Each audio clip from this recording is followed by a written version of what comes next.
श्री स्वामी समर्थ। नमस्कार मंडळी, स्वागत आहे तुमचे माझ्या यूट्यूब चॅनलवरती। आजचा दिवस तुम्हाला खूप छान सुखाचा आनंदाचा जाऊ ही स्वामींच्या चरणी प्रार्थना करते आणि आज या नवीन व्हिडिओला सुरुवात करते। तर पहा, येत्या 26 डिसेंबरला मार्गशीर्ष महिन्यातील शेवटचा गुरुवार आहे। शेवटच्या गुरुवारी उद्यापन कसे करावे, कधी करावे, या दिवशी एकादशी आहे तर उद्यापन करावे का, मासिक पाळी किंवा सुतक, विटाळ किंवा बाहेरगावी जाणार असेल तर काय करावे, तसेच एकादशीच्या दिवशी नैवेद्य दाखवला जातो का, एकादशी आणि गुरुवार दोन्ही उपवास असतील तर उपवास कधी व कसा सोडावा, ही सर्व माहिती आज आपण या व्हिडिओमध्ये पाहणार आहेत। त्यामुळे तुम्ही हा व्हिडिओ स्किप न करता शेवटपर्यंत पाहत राहा। चॅनलवरती नवीन असाल तर सबस्क्राईब करा आणि असेच माहितीपूर्व नवनवीन व्हिडिओ पाहण्यासाठी बेल आयकॉनला प्रेस करा।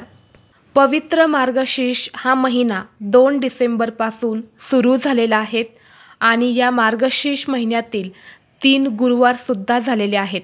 26 डिसेंबरला चौथा गुरुवार आहेत।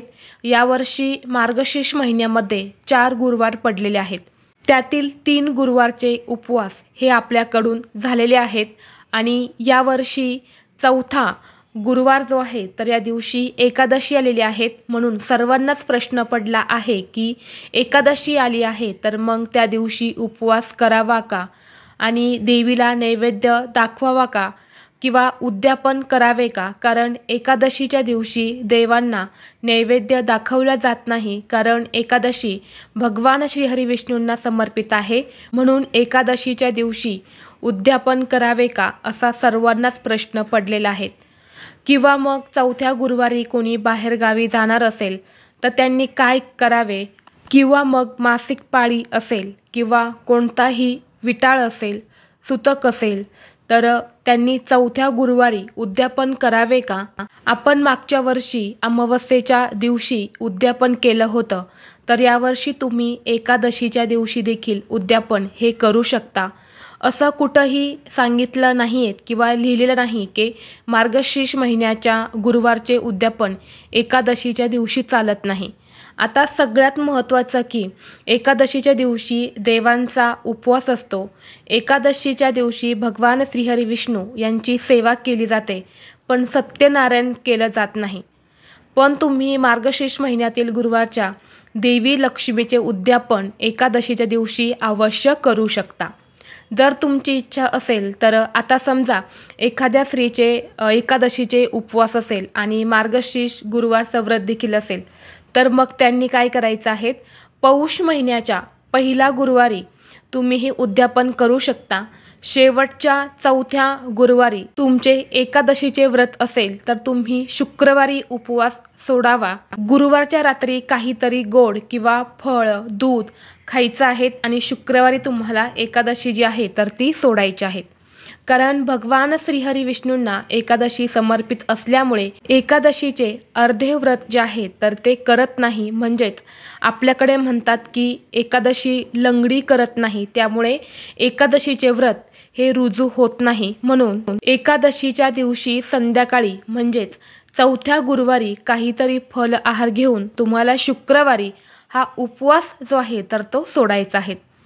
आता बऱ्याच महिलांना असा सुद्धा प्रश्न पडला आहे की आम्हाला मार्गशीर्ष महिन्यातच उद्यापन करायचं आहे, पण एखाद्या गुरुवारी अडचण आली असेल तर काहीही हरकत नसते। देवी माता लक्ष्मी सर्व काही समजून घेत असते।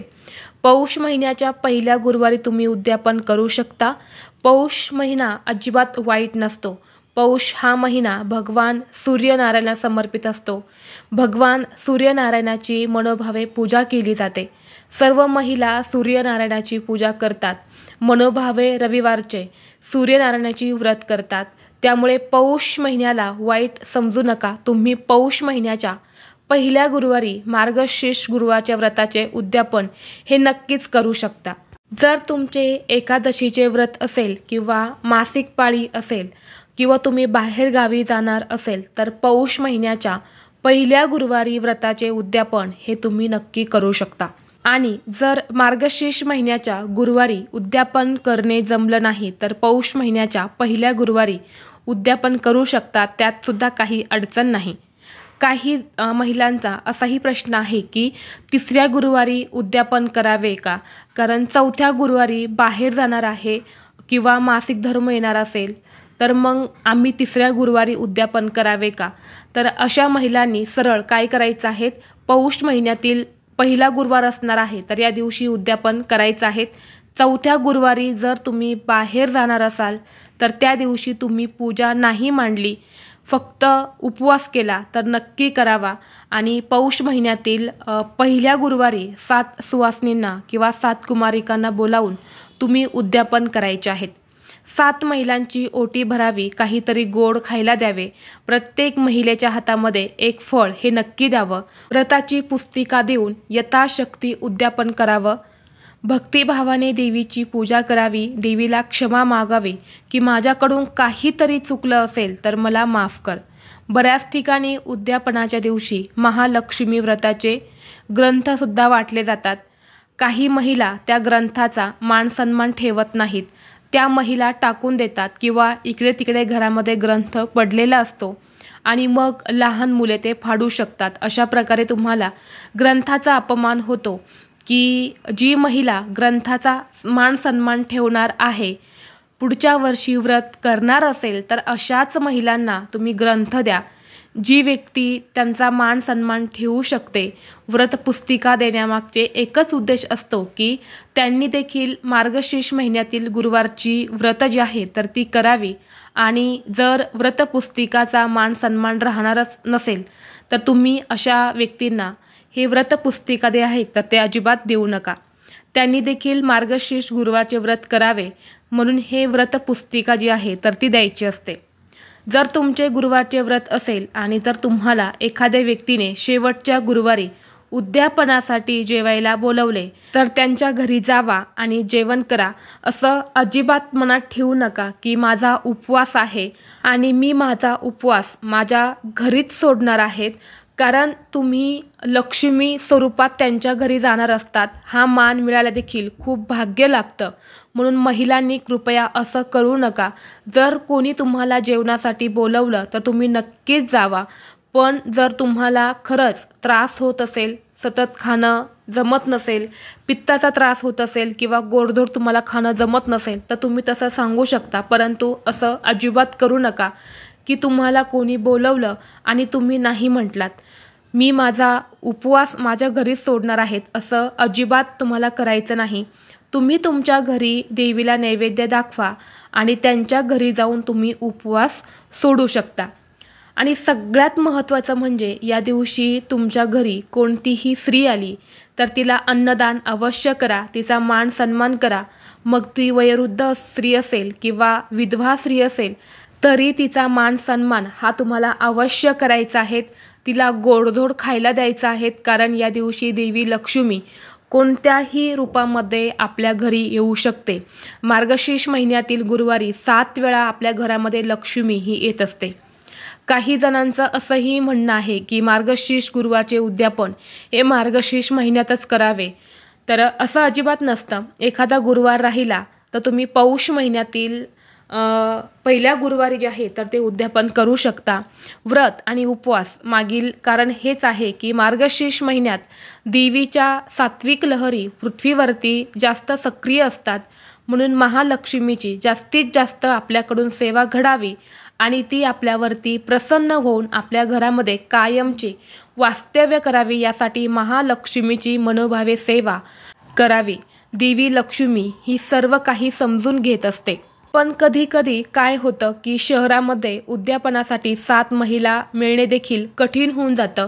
मग अशा वेळी तुमच्या घरी एक जरी सुवासीन असेल किंवा मग तुमच्या ओळखीची जर एखादी महिला असेल तर तुम्ही तिलासुद्धा बोलावून तिचा मान सन्मान जो आहे तर तो करू शकता. जेवणासाठी तिला बोलावू शकतात, तिची ओटी भरू शकतात आणि मनापासून उद्यापन तुम्हाला करायचं आहे. देवी सर्व काही मानून घेत असते. उद्यापनाच्या दिवशी तुम्ही नक्कीच तुमच्या घरी जेवण बनवलं पाहिजे. सुवासिनींचा मान सन्मान करून त्यांना पोटभर जीव घातला पाहिजे. यामुळे माता लक्ष्मी आणि माता अन्नपूर्णा आपल्यावरती खुश होते. त्यांच्या कृपेने आपल्या घरामध्ये कधीच कसलीही कमतरता ही भासत नाही. आपले घर जे आहे तर ते नेहमी धन धान्य संपत्तीने भरून राहते.